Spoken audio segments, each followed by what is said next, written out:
Bismillahirrahmanirrahim. Ila hadratin nabiyina Muhammadanil Mustafa Rasulillahi sallallahu alaihi wasallam wa ala alihi wa ashabihi wa dzurriyyatihi wa ahli baitihi ajma'in kiramil Fatihah. A'udzu billahi minasy syaithanir rajim. Bismillahirrahmanirrahim. Alhamdulillahi rabbil alamin. Ar-Rahmanir Rahim Maliki yaumiddin. Iyyaka na'budu wa iyyaka nasta'in. Ihdinas siratal mustaqim. Siratal ladzina an'amta 'alaihim ghairil maghdubi 'alaihim waladdallin. Amin. Bismillahirrahmanirrahim. Alhamdulillahi rabbil alamin. Wassalatu wassalamu ala sayyidil mursalin wa ala alihi wa sahbihi ajma'in. Qala Syekh Mu'allif rahimahullahu ta'ala wa adama naf'auna fid daraini amin summa qala Allahumma ja'al hidayatan lis-sawabi ya rabbal alamin. Rabbi a'udzubika min hamajatis syayatin wa a'udzubika rabbi ayyahdurun. Ilahi anta maksudi wa ridhoka matlubi. Yang sama kita hormati Bapak Kenajiran Masjid, berikut kepada seluruh jamaah kaum muslimin muslimat yang berhadir pada malam hari ini. Semoga kita semua yang hadir dirahmati, dimuliakan Allah. Teristimewa juga Ustadz kita hadir pada malam hari ini. Mari senantiasa kita memanjatkan rasa syukur kehadirat Allah. Salawat berangkaikan salam keharibaan junjungan alam Sang Habibullah, kekasih Allah, Nabi kita Muhammad sallallahu alaihi wasallam. Hadirin jamaah yang dimuliakan Allah, kaji kita pada malam hari ini membicarakan tentang babul akidah Ahlus Sunnah wal Jamaah, yaitu bab yang membicarakan tentang akidah Ahlus Sunnah wal Jamaah.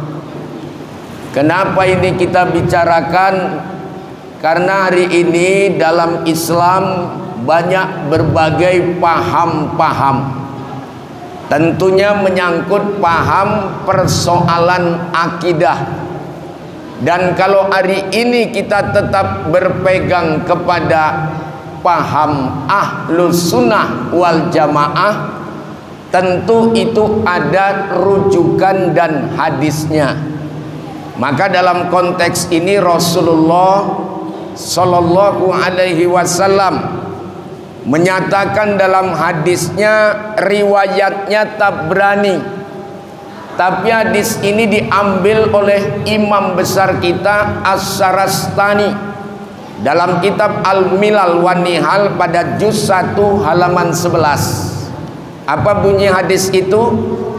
Walladzi nafsi biyadihi Muhammadin latabtariku ummati ala salasina wa sab'ina firqah fawahidatun fil jannah wasintanin wasab'una finnar. Qila man hum ya Rasulullah? Qala Ahlus Sunnah wal Jamaah.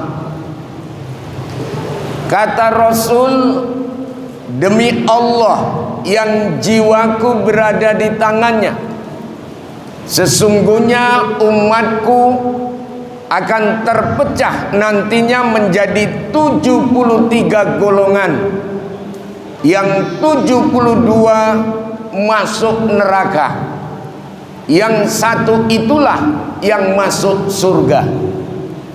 Para sahabat waktu itu mendengar ungkapan ini bertanya sama Rasul, qila man hum ya Rasulullah? Siapa yang masuk surga itu ya Rasul? Nabi menjawab, qala Ahlus Sunnah wal Jamaah. Itulah umatku yang berpegang kepada paham Ahlus Sunnah wal Jamaah. Apa itu Ahlus Sunnah wal Jamaah? Ahlus Sunnah ini, Bu, yaitu mengikuti sunnah Rasul, dan wal Jamaah adalah mengikuti amalan-amalan sahabat Rasul. Jadi yang dimaksud dengan paham Ahlus Sunnah wal Jamaah adalah satu paham yang dia mengikuti sunnah Rasul dan mengikuti amalan-amalan dari sahabat-sahabat Rasul. Inilah yang disebut dengan Ahlus Sunnah wal Jamaah. Lalu tadi dikabarkan Rasul ada yang 72. Yang 72 ini masuk yang mana? Inilah yang perlu kita kupas pada malam hari ini. Kupasannya merujuk dari ulama besar kita, namanya Kiai Haji Sirajuddin Abbas, pengarang kitab I'tiqad Ahlus Sunnah wal Jamaah, penerbit Pustaka Jakarta Tarbiyah, di halaman 24. Yang masuk kelompok 72 itu dibahasnya ini yang paham terjadinya pergolakan politik pada masa sahabat-sahabat Nabi. Maka yang 72 itu pertama namanya paham Syiah. Paham Syiah ini paham yang selalu mendewa-dewakan Sayyidina Ali. Bahkan Syiah yang ekstrim itu mengatakan bahwa yang berhak menerima wahyu sebenarnya bukan Muhammad sallallahu alaihi wasallam, tapi adalah Sayyidina Ali. Inilah paham Syiah. Salah satu paham dalam bab nikah, Syiah itu memperbolehkan nikah mut'ah, kawin kontrak. Nah, kalau ini aku setuju. Kan itu ya. Artinya 2 bulan, 3 bulan tak kawin boleh, itu cerai. Nah, kalau ini aku setuju nih, Pak. Tapi dalam paham akidahnya, paham Syiah ini terpecah menjadi 22 golongan. Jadi paham Syiah ini pecah jadi 22 golongan. Yang kedua namanya paham Khawarij. Paham Khawarij ini justru paham yang membenci Sayyidina Ali pada masa pergolakan politik waktu itu. Namanya paham Khawarij. Paham Khawarij ini terpecah menjadi 20 golongan. Jadi tadi 22 tambah 20 berapa, Bu? Berapa, Bu? 40. Nah, 42. Kalau 43 janda itu. Ini 42 ya. 42 golongan. Kemudian yang ketiga, kata beliau, itulah paham yang bernama Mu'tazilah. Paham Mu'tazilah ini dibawa oleh Wasil bin Atha. Paham ini disebut paham yang menyimpang karena dia lebih mengutamakan akal ketimbang wahyu. Paham Mu'tazilah ini, kalau ada orang yang berbuat baik pahalanya besar, masuk surga. Kalau yang banyak dosanya masuk neraka. Tapi ada yang seimbang, dosa dan pahalanya timbangannya sama, maka ini orang masuk dalam satu tempat yang disebut dengan manjilatu baina manjilataini, di antara 2 tempat, antara surga dan neraka. Jadi menurut Pak Mu'tazilah, 3 tempat kembali manusia ada surga, ada neraka, ada manjilatu baina manjilataini.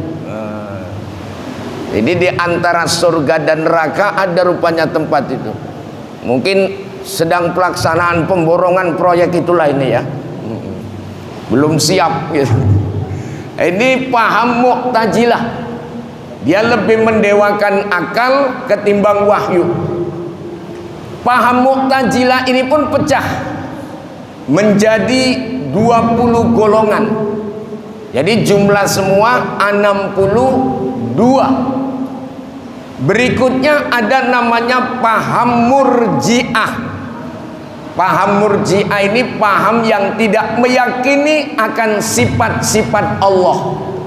Allah tidak bersifat menurut mereka. Ini pun pecah pahamnya menjadi 5 golongan. Jadi 62 tambah 5 berapa? 67. Masuk paham Najariyah. Paham Najariyah ini pun juga merupakan satu paham yang juga tak meyakini akan sifat-sifat Allah. Paham Najariyah ini terpecah menjadi 3 golongan. Berarti 67 tambah 3 berapa Pak? 70. Setelah itu ada paham namanya Jabariyah. Paham Jabariyah ini paham yang selalu pasrah, bahwa segala sesuatu itu tidak terlepas dari perbuatannya Allah. Maka baik buruk menurut mereka itu hakikatnya memang datang dari Allah, tapi syariatnya pun mereka tetap mengatakan dari Allah. Jadi kalau paham Jabariyah ini ditanya, kenapa Bapak berjudi? Allah yang menentukan saya berjudi. Wah, itu Jabariyah namanya. Kenapa Bapak merampok? Allah yang menentukan saya merampok. Nah, larinya ke Allah semua. Ini paham Jabariyah. Jabariyah nggak pecah, dia cuma satu paham. Jadi jumlah berapa Bu? 71. Masuk yang berikutnya paham Musabbihah, yaitu paham yang menyerupakan kedudukan Allah dengan makhluk itu sama. Makanya kalau ada ayat yang menyatakan summastawa alal ars, Allah bersemayam di atas aras, mereka artikan bahwa Allah itu duduk di kursi aras. Bahkan duduknya itu seperti duduknya manusia. Karena saya pernah ngajar tauhid, tiba-tiba ada yang bertanya masalah ayat ini. Saya katakan bahwa yang dimaksud Allah itu kalimat summastawa alal ars itu Allah bersemayam di atas aras. Dia menggunakan takwil, kata saya, bahwa kekuasaan Allah itu meliputi sampai ke aras. Malah dia ngomong, kalau guru saya nggak gitu Pak. Dia bilang Allah itu duduk di kursi aras. Duduknya seperti apa? Ya seperti kita duduk. Terakhir ku tanya dia, Allah sama kursi duluan mana? Ya duluan Allah. Jadi sebelum ada kursi Allah duduk di mana? Aku tanya gitu. Bingung dia, duduk di mana ya? Terakhir pala ku jawab, duduk di kepalamu itu pala. Ini paham Musabbihah. Padahal Allah itu berbeda dengan yang baharu, mukhalafatul lil hawadis. Allah itu tidak akan pernah sama dengan baharu. Ini paham Musabbihah cuma satu. Berarti jumlah berapa Bu? 72. Ditambahlah paham yang kita pegang ini, namanya Ahlus Sunnah wal Jamaah. Paham yang menyamakan posisi antara syariat dengan hakikat. Paham yang apabila digandengkan dari paham dua yang ada, itulah paham Qadariyah dan Jabariyah. Jadi paham Ahlussunnah wal Jamaah ini memandang sesuatu ada secara syariat, ada secara hakikat. Makanya kata Imam Al-Ghazali, beragama yang benar itu harus bersyariat dan berhakikat. Kalau dia syariat saja tanpa hakikat, itu jindik namanya. Kalau dia berhakikat saja tanpa syariat, itu fasik namanya. Yang benar bersyariat, berhakikat. Salah satu contoh saya kasih tahu. Ibu misalnya sakit kepala, kemudian ibu minum obat namanya Oskadon pancen oyi. Begitu ibu makan, sakit kepalanya sembuh. Lalu ditanya, Bu, yang menyembuhkan sakit kepala ibu itu siapa? Ibu ngomong, Oskadon. Itu bahasa syariat. Tapi kalau hakikat yang menyembuhkan sakit kepala, Allah, itulah bahasa hakikat. Makanya diseimbangkan antara syariat dan hakikat. Karena kalau syariat saja tanpa hakikat, serem nih. Yang menyembuhkan siapa, Bu? Oh, yang menyembuhkan siapa? Oskadon. Dalam hatinya pun Oskadon, berarti Allah, Oskadon itu lebih hebat dari Allah. Berarti ada Allah yang kedua namanya Oskadon, kan gitu. Makanya kita harus bisa memilah mana syariat, mana hakikat. Syariat ikhtiar, usaha. Hakikat telak, takdir Allah. Ketetapan Allah itu hakikat. Idza arada syai'a an yakula lahu kun fayakun. Kalau Allah berkehendak, kalau Allah menentukan, apapun bisa terjadi. Kalau Allah berkehendak, yang kaya sedetik jadi miskin bisa kalau Allah menghendaki. Bagaimana caranya? Ya bisa saja kebakaran, bisa saja kena angin puting beliung habis. Justru sebaliknya, yang miskin dirombak sedetik pun jadi kaya, bisa. Bagaimana caranya? Dapat telepon dari kampung, dapat warisan misalnya, kan bisa saja. Telepon dari kampung, Assalamualaikum, Waalaikumsalam. Ini di kampung tanah kita sudah laku. Rupanya mama kita jual tanah. Jadi bagian abang di Medan ini sekitar 1,5 M. Awak pun semangat. Oh iya ya, kalau gitu. M apa nih? Ember bang. Wah ya, kalau itu main-main namanya. Nah, ya, itulah yang disebut dengan takdir Allah.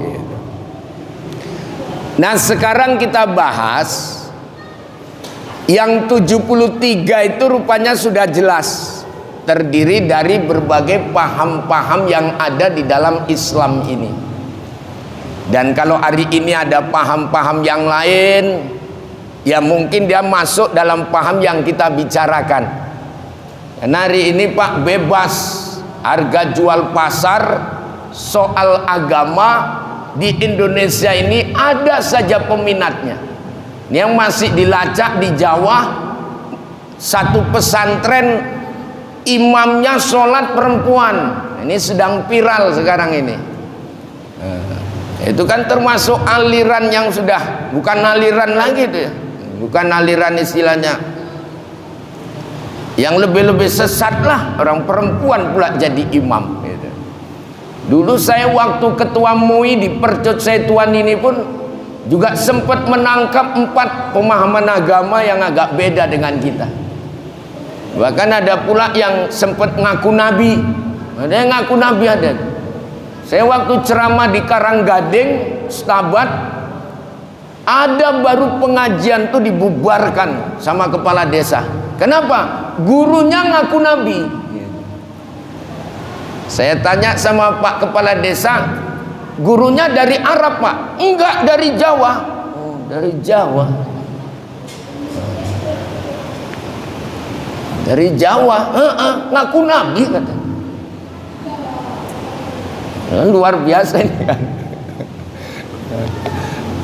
Siapa namanya Pak? Sutarman Pak kata. Sutarman ngaku nabi. Ya. Gimana Pak? Bukan Musadek, itu lain lagi. Kalau Musadek kan di sawah. Musadek, satu lagi Lia Eleden ya. Lia Eden, nah, itu di Jawa. Ini Stabat, Starman. Awak aja ngakman nggak ngaku nabi, Starman dia. Jadi hal-hal seperti inilah yang perlu kita waspadai.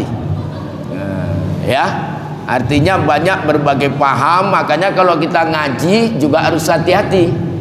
Nah, yang penting konteks pemahaman kita kalau mau selamat, cari yang ngaji guru-gurunya paham yang ahlus sunnah wal jamaah.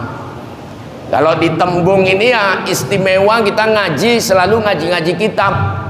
Kalau pas tauhid awalnya pertama kita ngaji sifat 20, kedua masuk nanti durus samin, ketiga masuk baru aqidatun najin. Kalau kitab-kitab di Tembung begitu yang diajarkan guru-guru kita.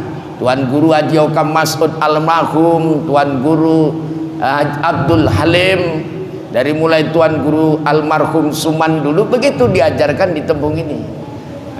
Nanti kalau fikih pembahasan pertama dikutip dari buku Bidayatul Mubtadi Umdatul Aulad. Nah, itu pertama fikih. Kalau ngaji fikih masuk tingkat kedua Matla'ul Badrin.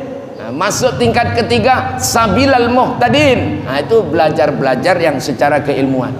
Kalau tasawuf di Tembung ini selalu dibahas kitab pertama Jam'ud Jawami. Baru tingkat kedua namanya kitab Minhajul Abidin. Baru berikutnya masuk kitab Hikam, baru berikutnya Durun Nafis. Jadi tempat kita di Tembung ini Pak, kitab-kitab kita ini pun ngajarkan macam kurikulum di sekolah. Dia kalau tingkat SD mana, tingkat SMP cemana. Jadi ngajinya itu terus berkelanjutan. Nah, inilah yang dipahamkan oleh guru-guru kita, tuan-tuan guru kita yang ada di daerah Tembung, Titis Sewa dan sekitarnya, termasuk Bandar Setia ini. Lalu kita bahas, semua habis. Apa pokok ajaran Ahlus Sunnah wal Jamaah? Ada 3, dan 3 ini dirawikan hadisnya oleh Rasul dari Ibnu Umar. Hadisnya sahih karena menyangkut tentang hadis riwayat baik Bukhari maupun Muslim. Ketika Rasul sedang duduk di masjid, tiba-tiba datang tamu.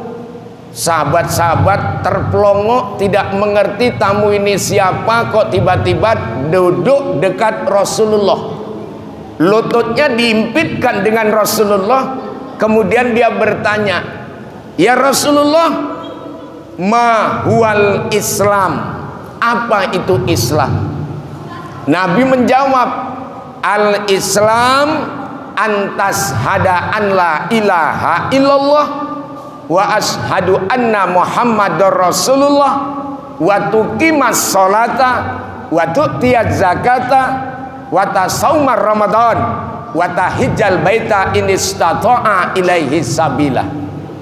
Islam itu, kata Rasul, mengucapkan 2 kalimat syahadat, melaksanakan sholat yang 5 waktu, berpuasa di bulan Ramadan, mengeluarkan zakat, naik haji ke Baitullah bagi yang sanggup. Kalau selama ini Bu dengar ini apa ini Bu namanya Bu? Rukun Islam. Kajian rukun Islam ini disebut dengan istilah syariat. Karena dia amal-amalan yang dilakukan dalam bentuk zahiriyah, yaitu menyangkut tentang rukun kauli dan fi'li, menyangkut perkataan dan perbuatan.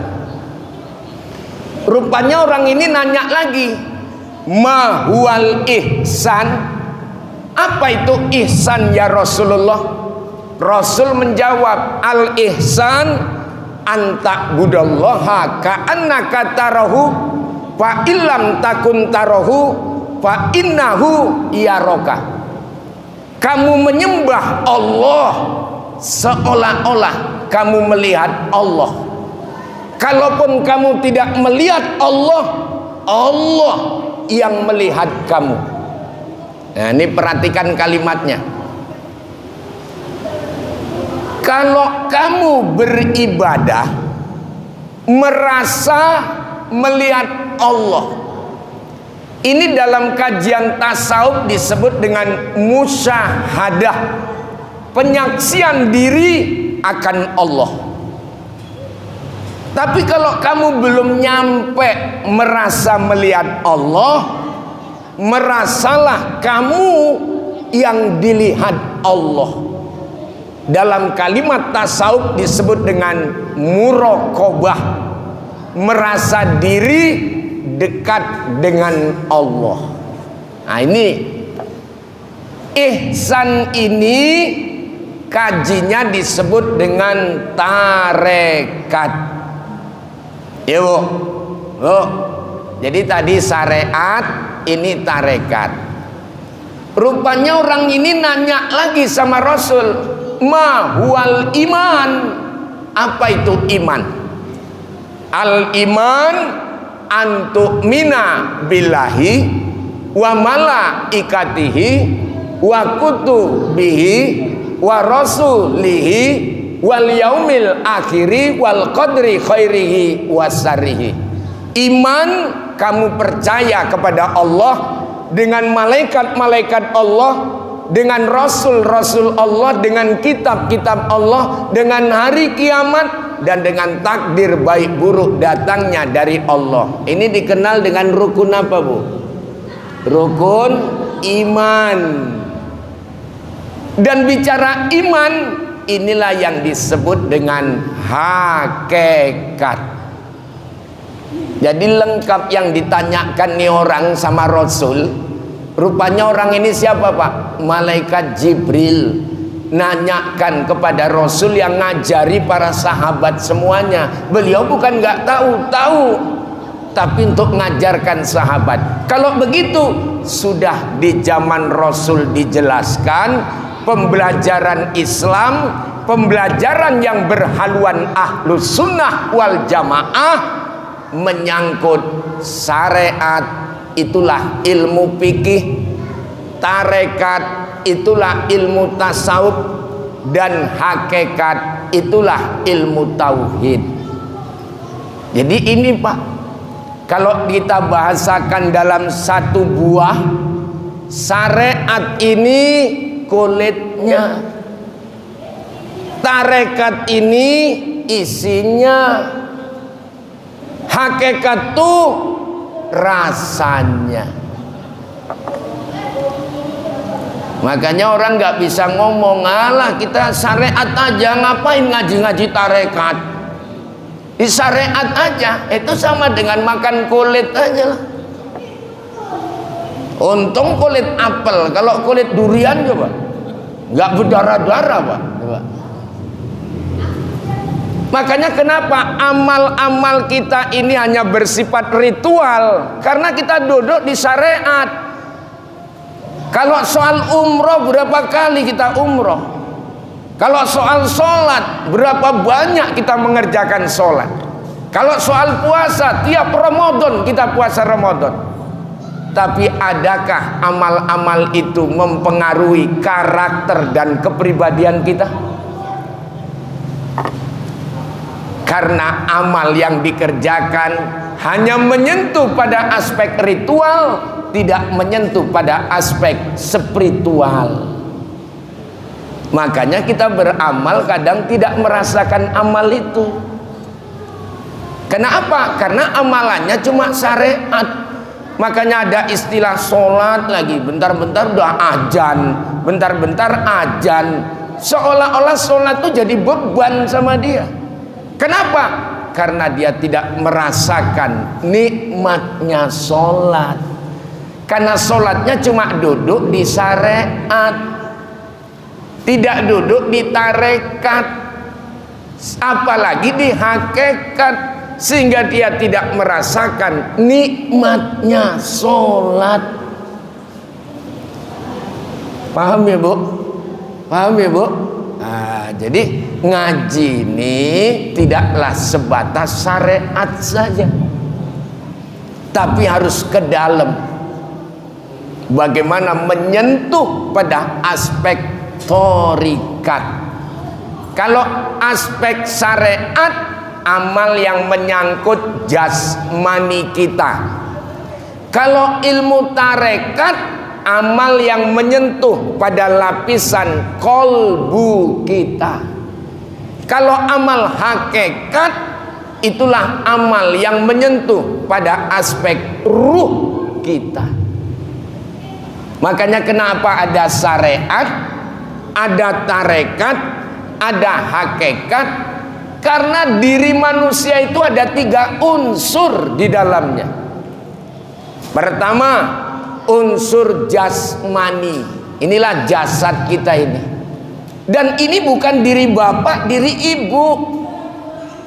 Ini cuma cangkang.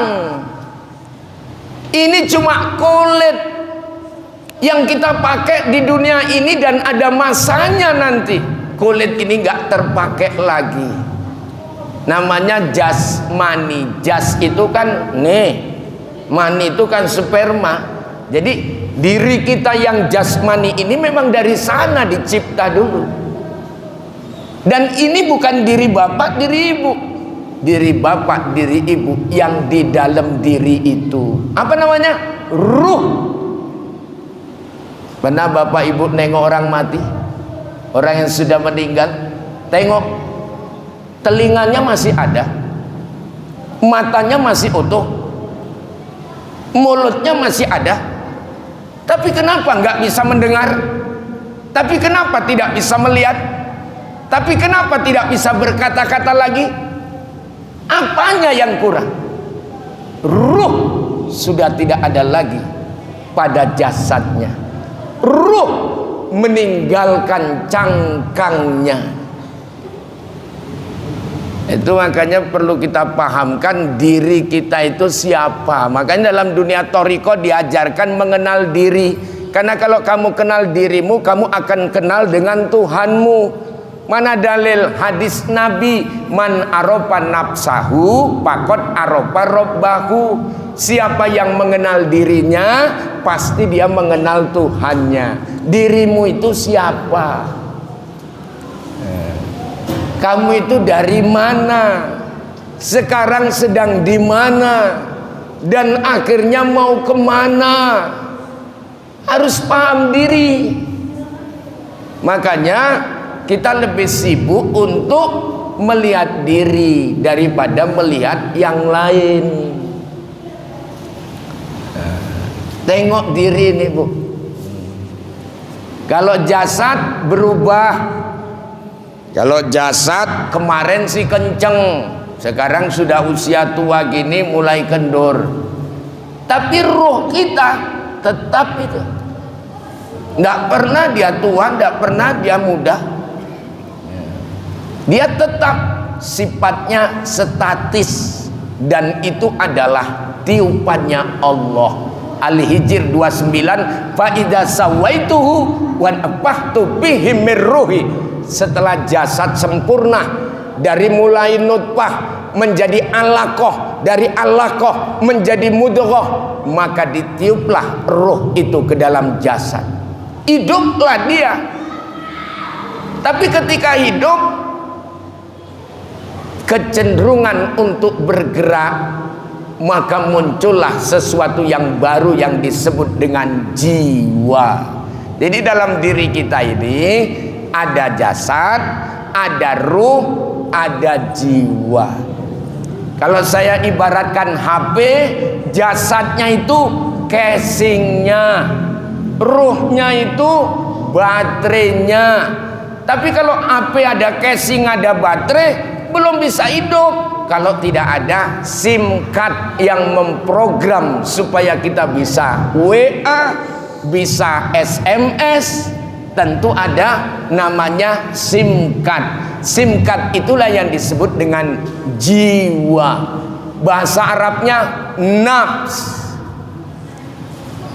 Nafs itu artinya jiwa. Kalau dua jiwa, nafsani. Kalau banyak jiwa, anfus. Banyak jiwa. Banyak jiwa mati semua, mampus. Nah, inilah dia bahasa Arabnya.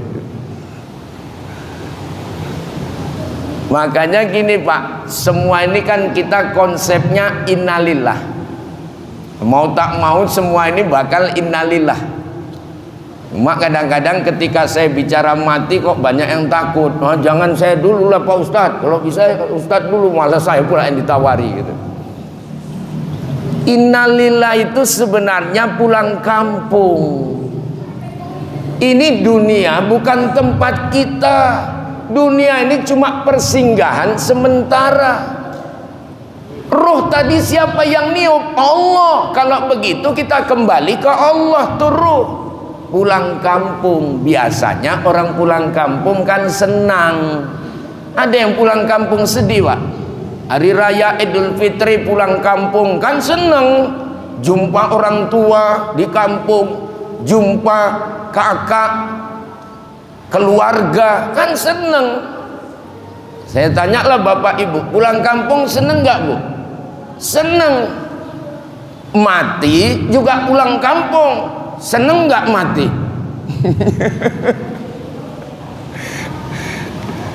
Mati itu nggak jauh, mati itu dekat. Kenapa?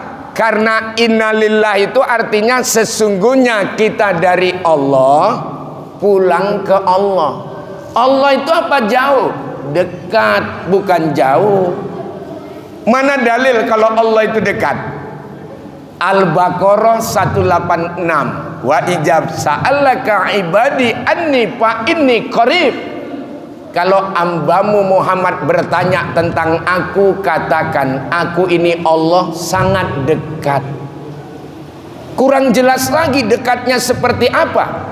Dijelaskan lagi dalam Al-Hadid ayat 4. Wa huwa ma'akum ainama kuntum. Dimanapun kamu berada, aku besertamu, kata Allah. Kurang apa lagi dekatnya? Tapi nggak jelas lagi beserta yang dimaksud seperti apa. Ditambahi lagi surat Al-Qaf ayat 16. Wa nahnu aqrabu ilaihi bihablil warid. Bahwa aku lebih dekat, kata Allah, dengan dirimu itu daripada urat lehermu. Jadi Allah itu dekat. Maka kalau kita mati menuju ke Allah, sebenarnya mati itu dekat.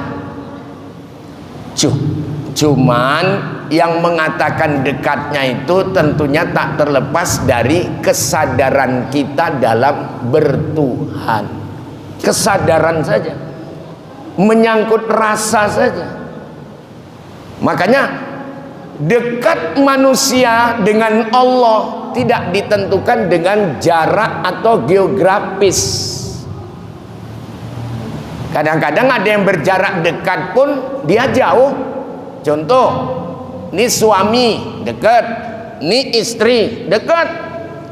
Kalau dihitung cuma 2 jengkalnya mereka duduk. Tapi suami main HP entah WhatsApp siapa, istri main HP SMS siapa. Kan jadi jauh ini Pak. Kan jadi jauh. Karena ini entah SMS siapa, yang ini SMS siapa, padahal dia dekat. Jadi jauh. Rupanya Yang menyebabkan jauh dekatnya itu kembali kepada persoalan rasa, bukan persoalan kepada letak geografis. Contoh lagi, bapak punya anak di Jakarta, masuk tentara di sana lulus, bapak di Bandar Setia, anak di Jakarta. Apakah bapak nggak merasa dekat dengan anak walaupun dia di Jakarta? Merasa dekat karena dia anak kita. Kalau begitu dekat jauhnya tidak ditentukan dengan letak geografis itu, letak jaraknya, tapi jauh dekatnya ditentukan dengan rasa yang kita miliki. Nah, inilah perlu didalemin insyaallah supaya ada rasa diri mendekat kita ke Allah. Karena ada beberapa tahapan yang harus kita lakukan untuk membersihkan jiwa. Jiwa ini nanti bisa mengembara, karena kita apapun ceritanya kita menuju konsep Allah. Kita mau menembus ke alam nasut, alam malakut, alam jabarut, alam lakut. Ini yang mau kita tembus, supaya nanti kita pulang sudah memang pernah ke sana. Itu maksudnya. Oke, thank you very much. Terima kasih banyak. Ini saja kajian kita sampaikan pada malam hari ini. Seyogianya ada tanya jawab, karena sudah berbunyi lonceng nggak bisa tanya jawab. Terima kasih atas segala perhatian. Mohon maaf segala kekurangan. Billahi hidayah wa taufik, wallahu muwaffiq ila aqwamit thoriq. Assalamualaikum warahmatullahi wabarakatuh.